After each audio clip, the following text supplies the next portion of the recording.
Je me présente, Christine Audemars. Je suis tarnaise d'origine.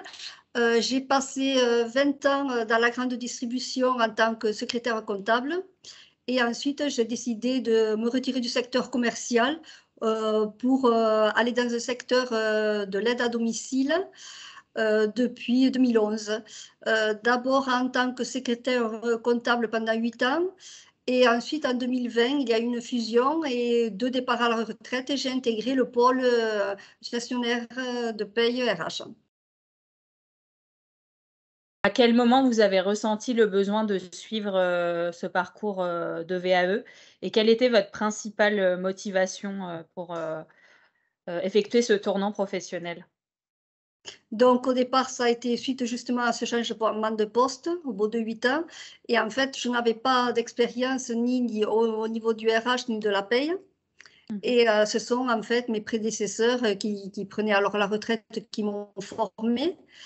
Et j'ai effectué ce poste pendant 1 an et demi et sur les conseils de ma responsable, elle m'a conseillé effectivement d'effectuer une VAE pour avoir une reconnaissance professionnelle des fonctions que j'exerce et qu'elles soient reconnues par un diplôme. Car c'est vrai D'accord. qu'en France, les diplômes sont très valorisés et au départ, moi, j'ai un BTS de secrétariat trilingue, donc ça n'a pas du tout de rapport avec Oui. la paye ou le RH. Comment vous avez eu connaissance, de la VAE dans un premier temps et après du groupe IGS, formation continue? Alors, de la VAE, parce qu'on a eu des entretiens professionnels avec le DRH qui nous avait évoqué cette possibilité de VAE et puis, j'ai pianoté un peu sur le net, mais je ne trouvais jamais, en fait, un programme qui me correspondait et alors, c'est un peu rigolo, c'est en discutant avec ma belle-fille qui, elle, préparait sur, le campus, d'IGS à Toulouse, son bachelor de chargé en ressources humaines, qui m'a fait part que IGS faisait également, des VAE et donc j'ai commencé à consulter le référentiel et qui correspondait en fait, les blocs correspondaient à ce que je fais, au quotidien et ce dont Mmh. j'avais besoin. Et C'était, toutes les tâches que je faisais au quotidien étaient reprises dans les différents blocs. Alors certains moins, où j'étais un peu plus novice, mais auxquels, j'avais quand même accès et enfin, c'était là où je trouvais d'autres programmes plus légers et celui effectivement DGS m'a paru, était celui qui me correspondait le mieux à mon parcours et vous pouvez nous préciser un petit peu plus en détail comment s'est passé le parcours VAE? au départ, les premiers contacts du coup ça a été, ont été par téléphone. Mmh. Parce que j'allais vraiment dans l'inconnu et je prenais juste des informations et j'ai été de suite mise en confiance car j'avais des interlocuteurs, très courtois qui m'ont, expliqué étape par étape ce que je devais faire. Parce que pour moi, tout le monde, c'est vrai qu'on me disait: «La VAE, c'est laborieux à faire, c'est très long». Et donc j'ai commencé à remplir mon dossier d'inscription et en fait, on m'avait dit: «Si jamais, vous avez le moindre souci, n'hésitez pas à rappeler».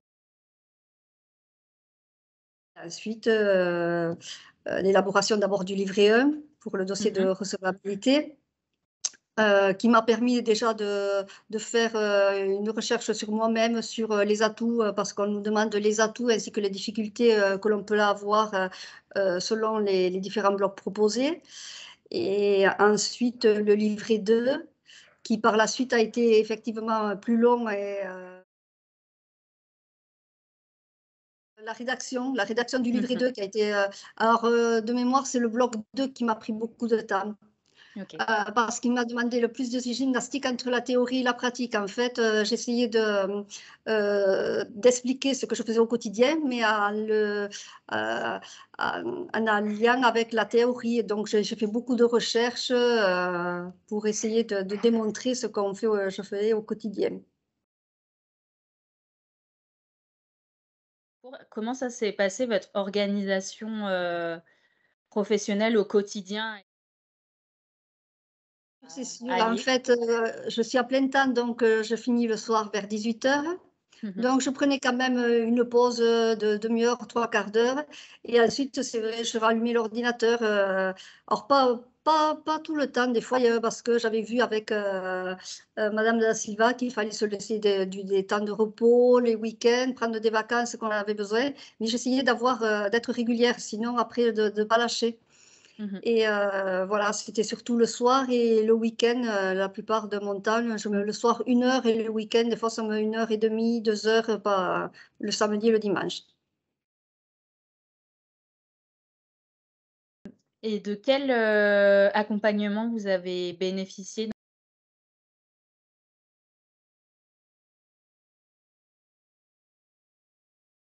J'ai pris la formule essentielle. Alors, D'accord. c'était un accompagnement de 8 heures, Mmh. enfin, chaque fois 1 heure, si vous voulez, pas 8 fois, et une Mmh. présentation du jury. Voilà. D'accord. C'était alors, un accompagnement, il y avait la relecture et la correction.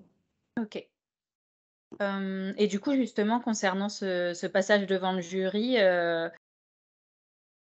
Ma quand on n'est pas habitué. référente m'avait bien briefée. C'est vrai que bon, je ne vais pas vous cacher, je mentirais si je disais que j'avais pas ressenti du stress, avant de commencer. Mais en fait, déjà au niveau de la connexion, comme j'étais loin, j'avais peur de pas avoir une bonne connexion. Et puis une fois que j'ai eu, la connexion, que j'ai vu les visages qui se sont affichés, c'est vrai, c'était des visages souriants, ça m'a mis en Mmh. confiance. Et j'ai pu me présenter et après le stress s'est peu à peu, dissipé et ça s'est très bien passé parce qu'en fait, c'était un échange entre professionnels. Les questions Mmh. étaient pertinentes, construites et ça a mené à une discussion entre professionnels. Très bien. Ils m'ont vraiment Mmh. de suite mis en confiance. Au début, je stressais, c'est vrai et quand je les ai vus devant moi, les questions étaient pertinentes, c'était pas des Mmh. questions pièges, c'était vraiment en fait, on voyait qu'ils avaient lu le dossier et qu'ils étaient là en fait pour, essayer de soulever tel ou tel problème, comment enfin, je travaillais sur tel, par exemple sur telle, paye ou sur tel, souci RH, mais c'était vraiment un Mmh. échange entre professionnels. Qu'est-ce que ce parcours de VAE vous a apporté, d'un point de vue, personnel et professionnel? Qu'est-ce que ça. Alors, comme je l'avais dit, lors de mon passage devant le jury, en plus de toute la richesse, parce que je me suis beaucoup documentée, que cela a pu m'apporter en plus, en fait, ça m'a permis de me rendre compte de toutes les tâches que j'effectue au quotidien. Mmh. Donc ça m'a redonné confiance en moi, ça m'a permis de changer ma façon de travailler, parce qu'il y a peut-être certaines choses que je faisais de façon chronophage et en fait, en les expliquant, j'ai changé ma façon de travailler. J'ai pris beaucoup de confiance en moi, que je n'avais pas même des fois quand je parle ou voilà, ça m'a permis de vraiment me rendre compte que, ce que je faisais était important, de tous les jours et que je pouvais maintenant être j'étais en mesure de l'expliquer à d'autres personnes. Ben, disons qu'en fait, ce poste a pour moi était un peu une révélation, au bout à 50 ans et c'est vrai que je m'épanouis beaucoup donc je compte, évoluer en compétences, dans ce D'accord. poste, dans la société où je suis actuellement, oui. Oui, d'accord. Christine da Silva, voilà. Alors ça a été vraiment des échanges très riches, et en fait, à chaque rendez-vous, je me fixais en fait des petits défis pour, lui exposer, des choses qui paraissaient, cohérentes et avancer davantage sur le dossier et c'est vrai qu'elle m'encourageait beaucoup. Elle était, pour ça, elle a été vraiment top, top, top.